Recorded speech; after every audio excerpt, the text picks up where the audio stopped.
Selamat malam, saudaraku sebangsa dan setanah air. Menarik sekali juga membaca eh, usulan dari Muhammad Kodari dan kawan-kawan yang menginginkan supaya Pak Jokowi itu bisa menjabat 3 periode. Walaupun secara perundang-undangan, Undang-Undang Dasar 45 tidak memungkinkan, tapi mereka tentu berjuang untuk mengusulkan supaya bisa diamandemen Undang-Undang Dasar 45 ini supaya bisa menggolkan keinginan mereka Pak Jokowi bisa menjabat 3 periode. Namun demikian juga Pak Jokowi sendiri mengatakan dia tidak punya niat sama sekali untuk menjadi presiden yang ketiga kalinya lagi. Kita harus percaya itu.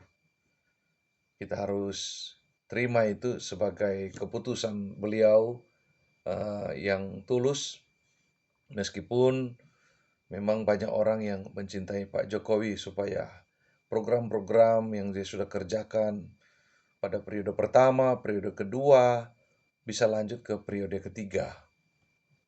Karena mungkin mereka juga orang-orang di sekitar sudah merasa nyaman, atau mungkin juga ada keuntungan-keuntungan tertentu sehingga mereka sangat menikmati kepemimpinan Pak Jokowi. Tapi memang tidak mudah karena Undang-Undang Dasar 45 harus diamandemen lagi. Dan kalau hanya masalah masa jabatan presiden, Undang-Undang 45 harus diamandemen, saya kira ini terlalu terlalu terlalu dipaksakan, ya, membuang banyak biaya, waktu. Tetapi kalaupun akan diamandemen, saya justru mau mengusulkan supaya masa jabatan presiden itu bukan 3 periode, malah menurut saya 1 periode saja. Itu sudah bagus sekali. Kenapa? Ya karena 1 periode itu akan membuat presiden terpilih akan fokus sungguh-sungguh selama 1 periode yang menurut saya bisa diberikan waktu 7 sampai 8 tahun. Dia bekerja fokus dan dia bisa membangun visi dan misi yang ada padanya. Bersama tim kabinetnya, saya kira 8 tahun itu sudah sangat baik. Tapi ada orang yang takut, ya mungkin merasa diri berbahaya sekali kalau presiden itu menjabat 8 tahun. Kalau dia salah, wah rakyat akan menderita 8 tahun. Saya kira ini pemikiran yang tidak tepat, tidak pas. Kalau Indonesia itu mau menjunjung hukum atau menjadikan hukum sebagai panglima, ya tentu kalau presiden bersalah melanggar undang-undang, melanggar konstitusi, melanggar hukum pidana, ya saya pikir justru harus dipertegas aparat hukum dan hukum itu harus ditegakkan setegak-tegaknya. Walaupun baru 1 semester dia memerintah atau melayani rakyat, tapi kalau sudah jelas ada indikasi dia melakukan pelanggaran konstitusi atau pelanggaran moral atau pelanggaran pidana dan lain-lain, ada korupsi, kolusi, nepotisme, saya kira sama juga bisa diproses dan bisa ditahan, ditangkap, bahkan dipenjarakan. Apa yang susah? Yang bikin susah itu karena kita sekarang ini ambigu, tidak jelas. Hukum itu panglima atau politik yang jadi panglima selama ini. Nah, ini yang harus kita pikirkan masak-masak. Jadi kalau menurut saya, 1 periode dengan durasi 7 atau 8 tahun masa jabatan presiden sudah sangat pas sekali. Dan tidak ada intrik-intrik, karena tidak ada lagi orang-orang berpikir, bisa mau 2 periode, harus kumpul amunisi.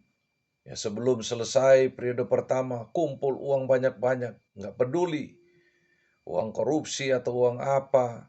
Nah, ini yang paling merugikan dan merusak negara kita. Negara kita tidak bisa maju karena selama ini ya mentalitas para politikus kita, pejabat kita terutama, ya itu tidak puas kalau hanya satu periode, maunya 2 periode, bahkan ini 3 periode. Jadi yang paling tepat itu menurut saya 1 periode dengan durasi waktu menjabat itu 7 tahun atau 8 tahun. Saya kira itu yang harus kita amandemen supaya benar-benar tenang. Presiden dan wakil presiden 1 periode menjabat, dia hanya berfokus pada masa kerjanya untuk membangun kesejahteraan rakyat. Dan perlu juga dipikirkan bahwa gaji, tunjangan, fasilitas dari presiden dan wakil presiden ya harus ditingkatkan. Masa gaji presiden dan tunjangan presiden kalah jauh dari direktur BUMN di Indonesia, ini sangat tidak rasional. Ya, dengan komisaris-komisaris BUMN juga begitu. Masa gaji mereka dan tunjangan mereka jauh lebih tinggi, lebih besar daripada jabatan presiden dan wakil presiden. Saya salut juga sama Pak Ahok yang menghapus limit kartu kredit. Saya kira itu harus didukung. Para politikus-politikus yang membantah melawan tindakan Ahok ini, saya kira ini perlu dicurigai. Karena mereka ini kenapa tidak suka dengan cara-cara atau usulan dari Pak Ahok yang baik, yang meminimalisir uang negara itu bocor keluar untuk hal-hal yang tidak berguna, untuk kepentingan pribadi saja. Heran kalau ada politikus-politikus yang tidak setuju dengan usulan Ahok itu. Itu politikus bermental abal-abal itu. Saya kira rakyat kecil seperti kita-kita ini setuju sekali supaya dana-dana BUMN itu dipakai secara efisien dan efektif. Jangan jadi pejabat dengan gaji yang tinggi, fasilitas yang oke punya, tapi tidak pernah mendatangkan kesejahteraan bagi rakyat. Yang sejahtera hanya mereka saja. Makanya berbondong-bondong mau menjadi komisaris, direktur utama, direktur, dan lain-lain. Nah, saya pikir ini yang harus diubah. Dan yang penting juga, saudara-saudara, kalau menurut saya, BUMN itu memang sebagai mesin pencetak uang bagi negara. Jangan BUMN atau kementerian-kementerian ekonomi yang seharusnya menghasilkan uang malah meminta uang dari APBN untuk kepentingan-kepentingan mereka. Nah, seharusnya mereka justru yang menghasilkan uang untuk negara. Ya, seperti Pak Ahok yang bisa meningkatkan pendapatan Pertamina beberapa triliun atau puluhan triliun atau ratusan triliun. Itu yang benar. Nah, kalau ada BUMN masih pakai uang APBN, ini gimana? Badan usaha milik negara itu kan harusnya menjadi mesin pencetak uang, menjadi ATM-nya negara, bukan malah mengambil uang dari APBN. Nah, ini harus dirubah. Saya setuju kalau BUMN itu dipangkas, dijadikan sedikit saja, tetapi sangat efektif menghasilkan uang. Jadi kalau perlu memang ada satu holding company yang memayungi beberapa BUMN saja, sehingga menjadi satu perusahaan gede, perusahaan yang sangat besar, yaitu perusahaan Indonesia, seperti yang diusulkan oleh Ahok dan orang-orang yang lain yang cinta Indonesia ini.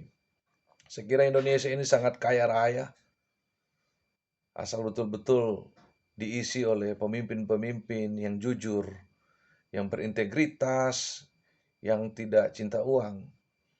Karena firman Tuhan mengatakan akar dari segala kejahatan adalah cinta uang.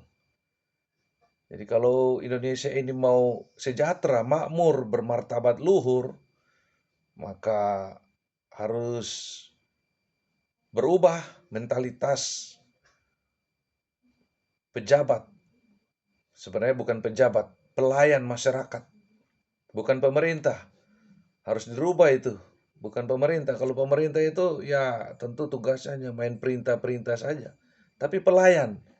Jadi presiden, wakil presiden, menteri, gubernur, wali kota, bupati, camat, kepala desa, kepala lurah, itu kan pelayan masyarakat, bukan bosnya rakyat. Di negeri ini yang jadi majikan itu rakyat. Jadi mereka-mereka ini harus sadar diri. Mereka harus sadar diri bahwa mereka itu bukan majikan dari rakyat, tetapi mereka pembantu atau pelayan atau asisten dari rakyat. Nah, ini yang paling penting.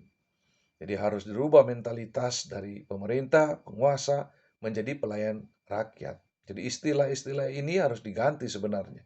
Bukan pemerintah, apalagi penguasa, tapi pelayan, pelayan rakyat.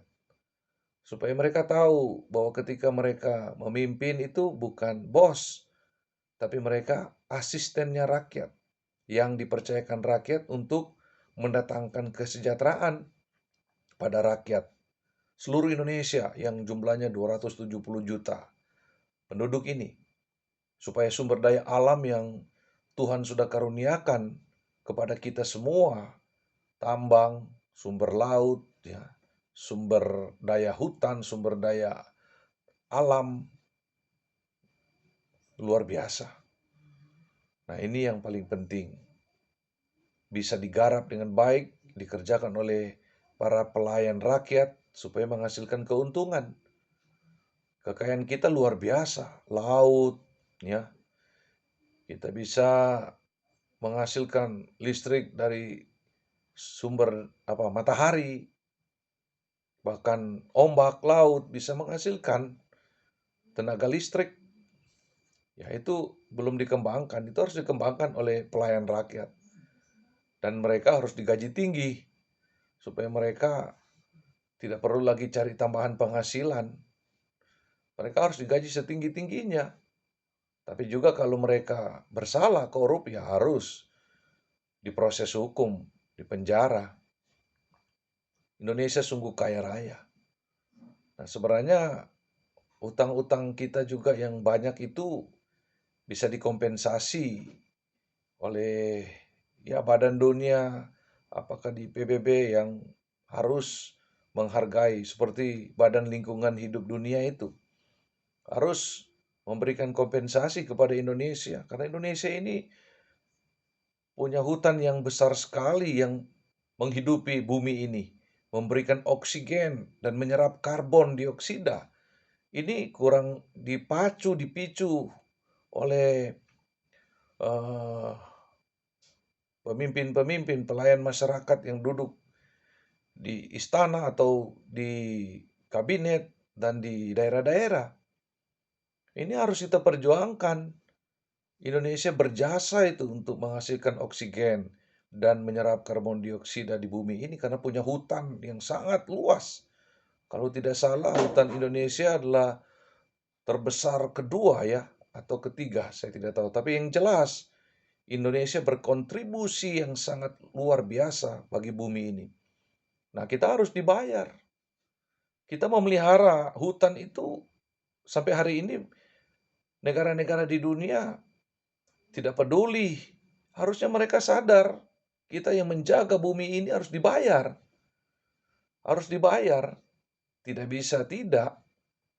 Nah, itu harus dibayar. Supaya Indonesia itu boleh memelihara bumi ini dengan tidak merusak hutan. Nah, ini juga penting sekali. Saya ingatkan juga kepada kita semua bangsa dan negara Indonesia ini, khususnya rakyat yang mempercayakan kepada pelayan-pelayannya untuk mengelola negara ini, supaya betul-betul memperhatikan lingkungan hidup ini dijaga. Hutan itu jangan diterabas, ditebang demi kepentingan pengusaha-pengusaha yang mau cepat kaya. Kita ingat, ini Indonesia kalau hutannya sudah gundul semua, tidak lama jadi padang pasir Indonesia ini. Tidak tahu anak cucu kita bagaimana nanti. Dan ini tegakkan hukum, jangan main-main. Hutan itu nggak boleh dirusak. Karena kalau hutan itu dirusak, kita akan menghancurkan bukan cuma Indonesia, menghancurkan bumi ini.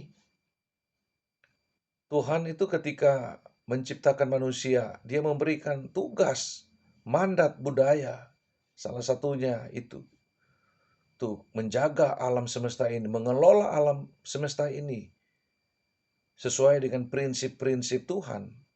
Bukan dieksploitasi ini alam semesta ini, tapi dieksplorasi untuk mendatangkan kesejahteraan bagi manusia di tiap negara, bahkan di seluruh bumi. Nah, kita Indonesia ini harus sadar, jangan sampai sudah terjadi rusak lingkungan dan jadi padang pasir, baru kita berteriak-teriak, minta-minta ampun pada Tuhan, padahal kita sendiri yang salah. Jadi bukan Tuhan yang menghukum kita, tapi apa? Kita yang merusak lingkungan, kita yang merusak, kita yang mendatangkan penderitaan. Jangan mengambing hitamkan Tuhan. Ya, seperti pandemi ini bisa muncul, pandemi COVID-19, saya pikir ini juga andil manusia yang merusak lingkungan banyak sehingga menimbulkan virus-virus, bakteri-bakteri. Jadi jangan mudah menuduh Tuhan sumber sengsara. Manusia berdosa itulah sumber sengsara. Alam dirusak, hutan dirusak, laut dirusak, sungai dirusak, tanah digali sampai puluhan kilometer ke bawah ke dalam tanah merusak. Pernahkah kita sadar bahwa kita telah merusak ciptaan Tuhan? Ini harus disadari. Jika tidak, ini penderitaan akan terus berlanjut. Bukan cuma di Indonesia, tetapi di seluruh muka bumi ini. Jadi manusia berdosa harus kembali kepada firman Tuhan, yaitu jangan merusak ciptaan Tuhan. Tuhan memberikan alam semesta, tumbuhan, hutan, laut, sungai, langit, udara, itu semua untuk kepentingan kita, untuk kesejahteraan kita. Jangan dieksploitasi untuk kepentingan ekonomi, kerakusan ekonomi. Harus diperhatikan. Karena Tuhan sudah memerintahkan itu dalam Kejadian 1 ayat 26 sampai 27. Manusia diciptakan menurut rupa dan gambar Allah, supaya manusia diberikan apa? Kuasa untuk menjaga alam semesta ini. Memelihara ikan-ikan di laut, memelihara burung-burung di udara, memelihara alam semesta ini. Bukan mengeksploitasi, tapi merawatnya untuk kebutuhan manusia sendiri, untuk kebutuhan generasi manusia. Jadi ada begitu banyak kesalahan manusia di muka bumi ini, sehingga kita menderita saat ini. Kita harus bertobat, minta ampun kepada Sang Pencipta, Sang Pemelihara, Sang Penyelamat, Sang Penebus, yaitu Yesus Kristus, Tuhan dan Juru Selamat kita. Semoga Indonesia sejahtera, makmur, dan bermartabat luhur. Amin.